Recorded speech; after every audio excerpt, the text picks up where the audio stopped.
কালাপাহাড় উড়িষ্যার পুরীর মন্দির আক্রমণ করে ছাড়খাড় করেছিলেন। আগুনে জ্বালিয়ে দিতে চেয়েছিলেন জগন্নাথ, বলরাম, সুভদ্রার মূর্তি। কিন্তু কেন?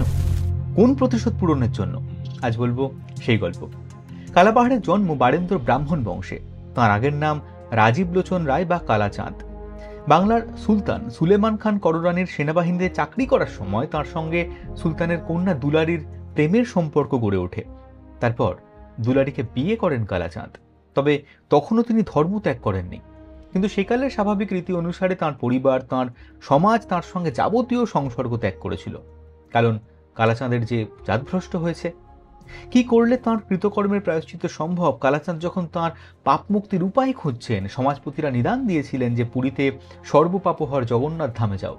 জগন্নাথ দেব যদি কৃপা করেন তবেই তোমার পাপস্খলন ঘটবে। সেই মতো পুরীতে গিয়ে হত্যে দেন কালাচাঁদ। একে তিনি মুসলমান রমণীকে বিয়ে করেছেন, অন্যদিকে উড়িষ্যার শত্রু রাজা সুলেমান খানের তিনি জামাই। তাই মুকুন্দদেবের নির্দেশে পুরীর মন্দিরের পাণ্ডারা মেরে ধরে দূর করে তাড়িয়ে দিয়েছিল কালাচাঁদকে। তখন বাংলায় কালাচাঁদ সুলতানের সেনাধ্যক্ষ। এই অপমান কালাচাঁদ হজম করতে পারেননি। একে সমাজের লাঞ্ছনা, অন্যদিকে দেবতার কাছে পাণ্ডাদের জন্য আশ্রয় না পাওয়া।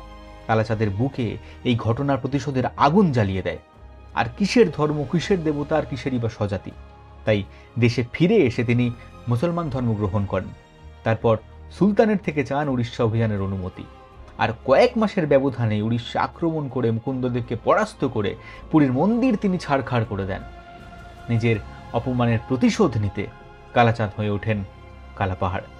কেমন লাগলো ইতিহাসের এই কাহিনীটা কমেন্টে জানাবেন। আর ভালো লাগলে একটা লাইক তো আশা করতেই পারি, শেয়ার করবেন অন্যদের সঙ্গে। দেখা হচ্ছে পরের পর্বে।